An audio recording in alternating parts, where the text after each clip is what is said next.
autism in infant via EEG. So first, we are going to see what is autism. Autism is a neurodevelopmental disorder typified by means of impaired social interaction, impaired verbal as well as non-verbal communication, and restricted and recurring behavior. Now, we are going to see the types of autism. So, autism can be split into two chief categories. One is syndromal autism. The second one is non-syndromal autism. The syndromal autism is autism which is coming due to genetical problem, and non-syndromal autism is autism which is coming due to other factors. These two categories, they are classified into three functions. Depending upon its severity, it is divided into three, that is low functioning autism, medium functioning autism, and high functioning autism. Now, this autism is having similarity with some other disorders. Now, what the physician has done means they have made this Asperger's disorder, classical autism, pervasive development disorder, Rett's syndrome, and child disintegrative disorders. All these 5 disorders they have bring into under one umbrella, and they are saying it as autistic spectrum disorder. Okay. Now, the difference between low functioning autism, medium functioning autism, and high functioning autism is if all these five disorders are present, then it is high functioning autism. If Asperger's disorder or Asperger's syndrome is not present, then it is medium functioning autism. If Rett's syndrome and childhood in disintegrative disorder is not present, then it is low functioning autism. Now, the possible signs of autism at any age. Usually, the infants or the children having autism, they avoid eye contact and prefers to be alone. They struggles with understanding other people's feeling. They are having a delayed language development. That is, this autism affected infant or the children talk only after the age of 3 or 4. Okay. Then they continuously repeat some words or phrases. So even if there is a small change in the environment, it will affect the children more. They are having highly restricted interests, and having some repetitive behavior such as flapping, rocking, and spinning their heads. So even some sounds and smells or taste, it will affect these children. So these are the possible signs of autism at any age. Now, why this autism is severe? So this autism will affect the psychological growth of a children. Second one, clinical features in autism arise after a certain age. So after the age of 3 or 4 only, the clinical features will arise. So before that, detecting an autism is a challenging one. Now, here you are having a triangle. It shows the factors which are responsible for the causes of autism. So here we are dividing it into 3. One is rare and direct causes, second one moderate causes, and the third one weak causes. The direct causes are the intake of the drugs like thalidomide, bisoprostol, valproic acid, okay, and congenital rubella infection. These will directly cause autism. And the moderate reasons for the causes of autism are the consumption of ethanol, advanced parental age. If the parents is having more age, then the possibility of getting autism to the children is more. Then advanced maternal age.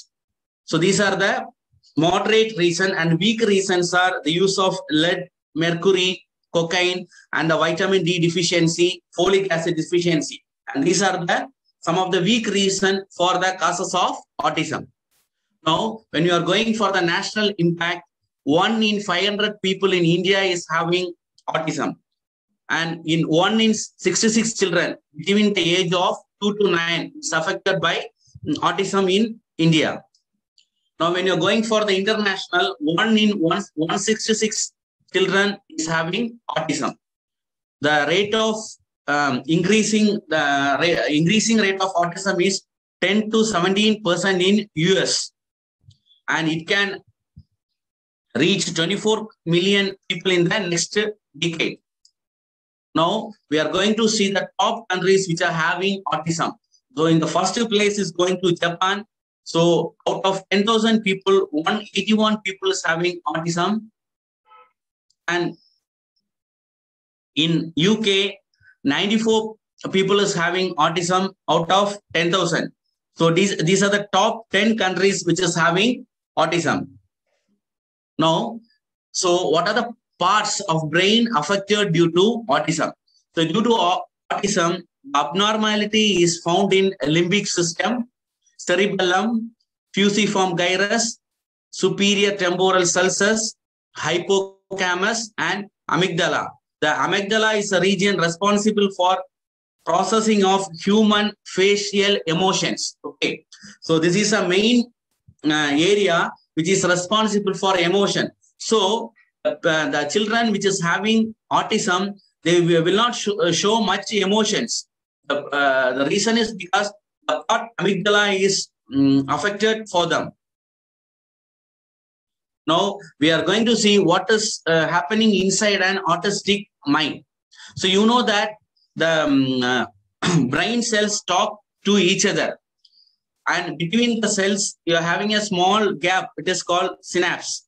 So, in this autistic brain, the distance between the cell will be more.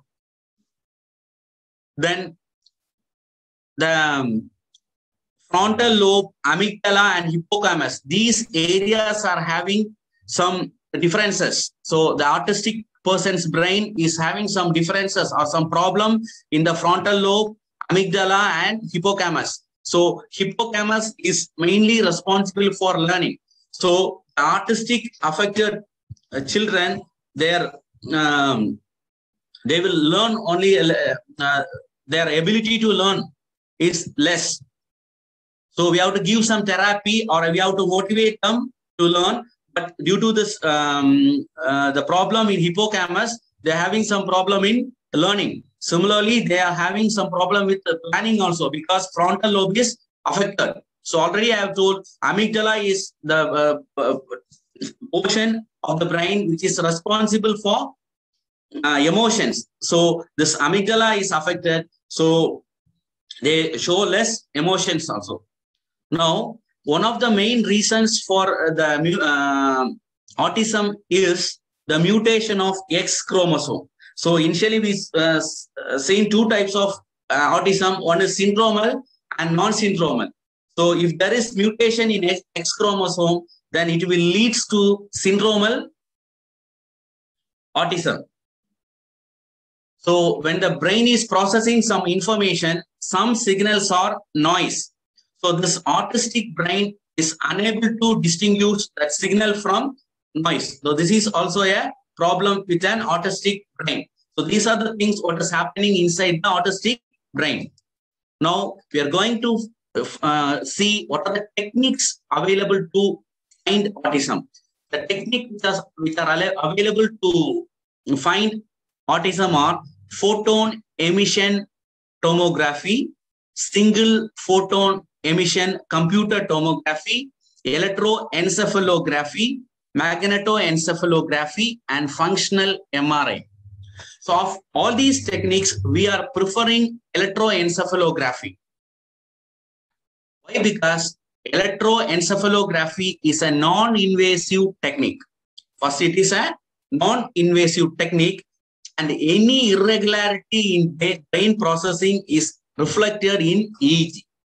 Then EEG is an inexpensive technique. It is a cheap technique, and almost all hospitals will be having EEG.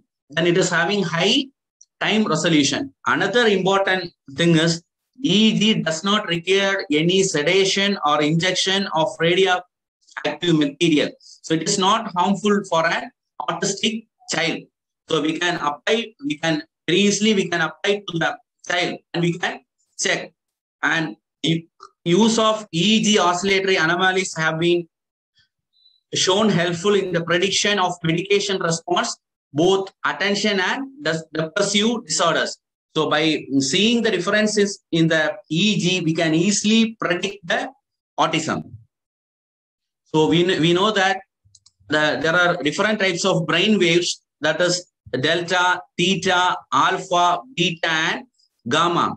The delta we can see in deep sleep, theta we can see in meditation state or drowsiness, alpha we can see in calmness, beta we can see in working mode, and gamma we can see in active thinking. Now we are going for a comparison between normal EEG and autistic EEG.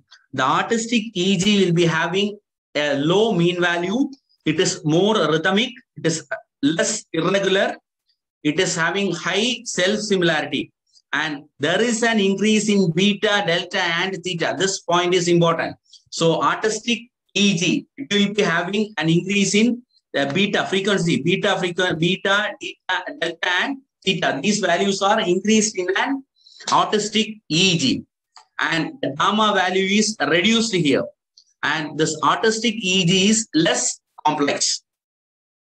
Now, this is a normal EEG, EEG of a normal person, and this is a EEG of an autistic person. So this is more similar.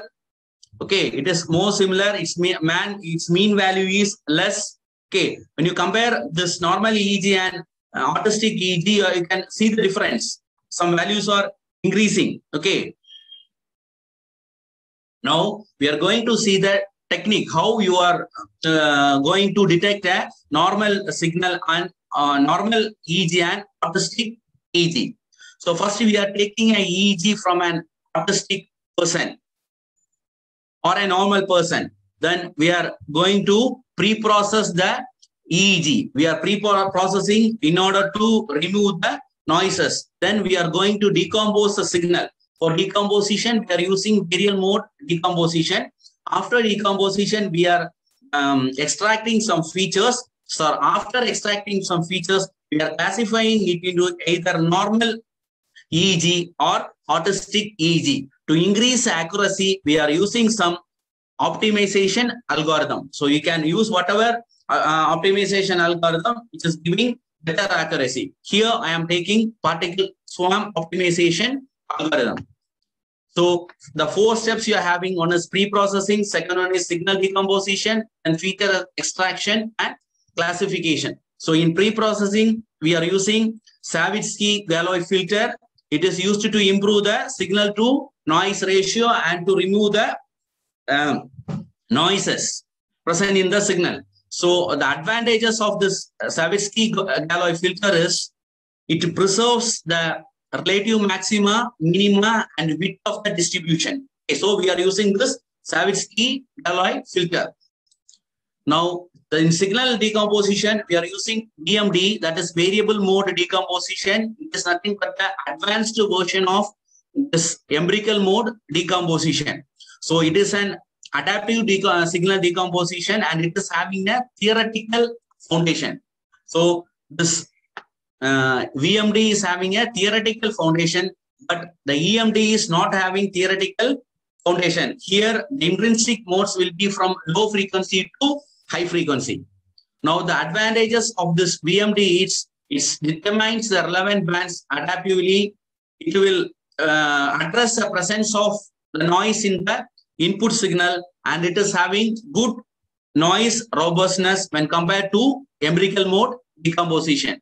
So in feature extraction, we are taking first, then higher order spectra. In higher order spectra, we are taking skew and kurtosis, and we are considering the approximate entropy and sample entropy and higher order crossings. After taking the features or considering the features, we are classifying it into normal EEG or autistic EEG. So for classification, we have used the ANFIS classifier.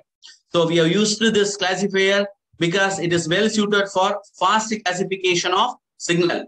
And the classification accuracy depends on number of features, linearity between input and output, and data distribution. This is the sum of the outputs what you are given. This is the input EEG signal. This is a pre-processed signal, and this is a decomposition signal. So after getting the features and after classification, we are getting, our technique is getting an accuracy of 97%, sensitivity of 96%, and specificity of 95%. So once you have identified autism for a children, definitely we have to give some therapy for the children. Once again, I am repeating, this autism is not a disease, but this is a disorder. Okay, so only we can give some therapy and we can give some rehabilitation. So once you have identified autism for a children, the parents must take that children to some rehabilitation centers. Some of the rehabilitation centers present are autism for action for autism in Delhi, and Sampurna Music Therapy Center in Bangalore, Center for Autism Therapy, Counseling and Help, then Arcelium in Chennai, then Weekend in Chennai, and Tarang in Chennai. I have given the websites and numbers of some of the rehabilitation centers. More than 50 rehabilitation centers are present within India, and in our region, we are having Vatsaliam, Weekend, and Tarang. Now, the conclusion is only if you are detecting the autism in their early age, then you can give some therapy to the infant. And if it is detected in earlier, so the children will live to their full potential. So, thank you.